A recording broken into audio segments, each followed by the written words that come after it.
O ano passado foi tomado por algumas polêmicas sobre temas relacionados à questão da segurança pública. O principal deles foi o debate sobre a redução da maioridade penal de 18 para 16 anos. Ao mesmo tempo, uma outra discussão esquentou os debates aqui no Congresso, a revisão do chamado Estatuto do Desarmamento. Sem falar numa polêmica antiga, a necessidade de uma lei orgânica das polícias, os projetos de unificação e os limites de competência entre as diversas polícias, além, é claro, das disparidades salariais entre os integrantes de cada uma delas. O deputado Alberto Fraga, do DEM do Distrito Federal, esteve no centro de todos esses debates. Ele conversa agora com a gente sobre as perspectivas para cada um desses temas no ano parlamentar que está começando. Deputado, queria começar sobre a questão da maioridade penal, como eu citei aqui logo no início. Isso gerou um debate nacional intenso. Aqui a gente viu que foi muito conturbada, a questão realmente é polêmica.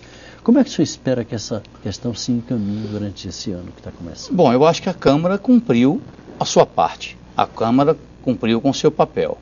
É lamentável que um assunto tão importante, tão necessário para se combater a violência no país, esteja engavetado pelo Senado Federal. Nós vamos pressionar. Eu, como presidente da Frente Parlamentar da Segurança Pública, reúne mais de 300 deputados, nós queremos que esse assunto seja votado.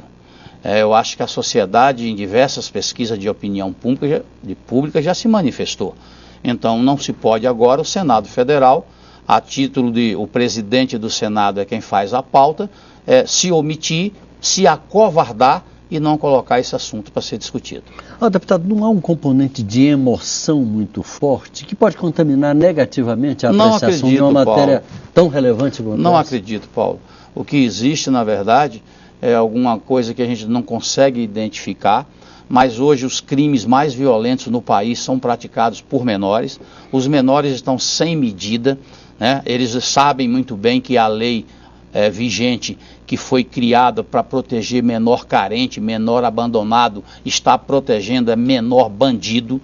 Né? Quando a gente não seria o caso de se falar numa revisão do Estatuto? Mas a revisão do Estatuto, a gente está tentando isso há anos e anos e não resolve. Por quê? Hoje a maior parcela de criminosos no Brasil, a maior parcela de presos no país está de 18 a 24 anos de idade. Isso mostra claramente que são os menores, recém-saídos dessas casas de detenções que não funcionam. Né? Eu não conheço um caso, são raríssimos os casos que os menores infratores permanecem pelos 3 anos previstos na lei, no ECA, no Estatuto da Criança. Portanto, eu acho que quando a gente quer educar nossos filhos, nós temos que colocar um freio.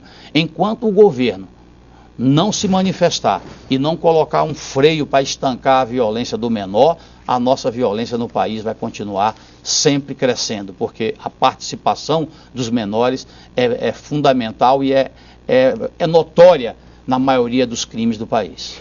Deputado, ainda outro dia o presidente Obama apareceu diante das câmeras chorando e se dizendo emocionado toda vez que ouve falar daquelas chacinas que ocorrem nas escolas norte-americanas, como aconteceram várias ano passado. Isso em consequência, segundo ele, da excessiva liberalidade na venda de armas. Isso toca diretamente a questão nossa aqui do desarmamento, do Estatuto. Como é que o senhor acha que essa coisa vai se encaminhar diante desses fatos novos que vêm surgindo? Quer dizer, um movimento muito forte no sentido de um pacifismo maior da sociedade. São fatos que são criados pela própria, vamos dizer assim, pelos desarmamentistas, para ver se sensibiliza a população. Não está sensibilizando a população. Eu lhe pergunto, você como jornalista, se você fosse bandido e fosse invadir uma casa, tem 2 casas para você invadir. Uma você sabe que tem armas, a outra não tem. Você invadiria qual? É uma questão óbvia. A outra pergunta que eu tenho feito sempre: por que essa coisa de penalizar o cidadão honesto, trabalhador, e de tirar o direito dele de pelo menos se defender, já que o Estado não atua na parte da segurança? O que nós queremos com um novo estatuto é permitir que o cidadão, aquele que quiser, gente. Não tem nada de impositivo. Aí os desarmamentistas, pela falta de argumentos, ficam inventando um monte de bobagem, dizendo que nós vamos armar o Brasil, que o Brasil vai ser um faroeste. Não é verdade. Já chegaram a inventar até que os condenados poderão comprar armas. Isso é mentira.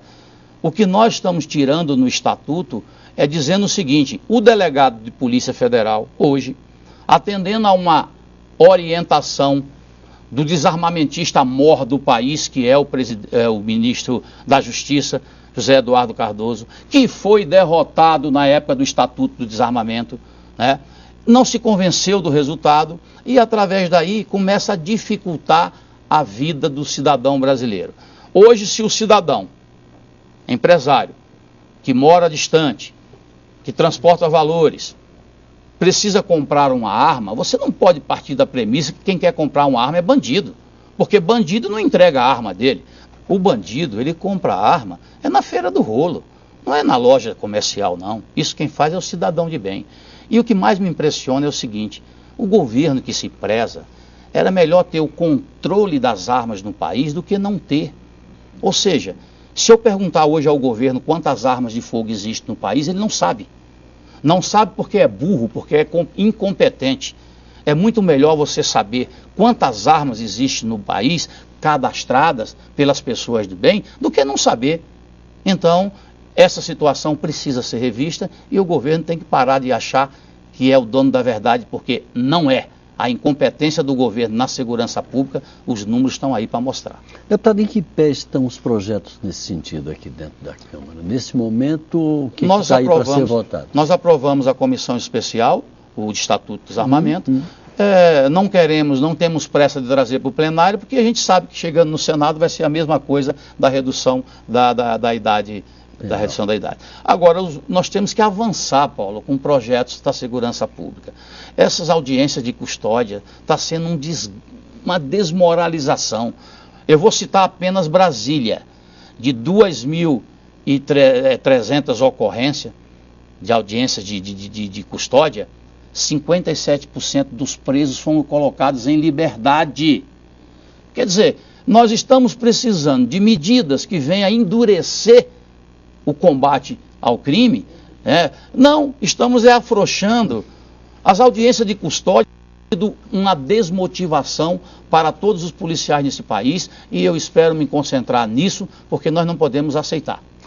Falar em policiais, a gente já se encaminha mais para o final. Queria uma palavra sua sobre toda essa polêmica em torno da unificação das polícias, a questão das disparidades salariais. Isso mobilizou muito o Congresso durante esse ano que passou. Como é que é a expectativa do senhor em relação a isso para 2016? Eu vejo o seguinte: o cidadão, quando está em perigo, ele não quer saber se você usa farda ou colete. Ele quer a presença da polícia. Eu sou favorável à unificação. Se não acontecer a unificação das polícias, nós temos que, pelo menos, lutar pelo ciclo completo das polícias. Ou seja, a polícia militar faz tudo, a polícia civil também faz tudo. Hoje a polícia militar, vou para São Paulo. São Paulo, a polícia militar já entrega por ano uma média de 5 milhões de ocorrências para a polícia civil. Ora, a polícia militar que está na rua, prende o bandido, leva para uma outra polícia que está dentro de uma sala, num gabinete, que faz a análise da ocorrência sob um ar-condicionado. E quando, na verdade, quem tem que fazer aquela instrução criminal é alguém que participou daquela prisão. Por isso que tem que haver realmente uma definição e vamos parar de nos omitir nessa questão tão importante para a sociedade brasileira. Deputado Alberto Fraga, do Democratas do Distrito Federal, muito obrigado pela sua participação aqui com a gente. Um bom 2016. Para todos nós.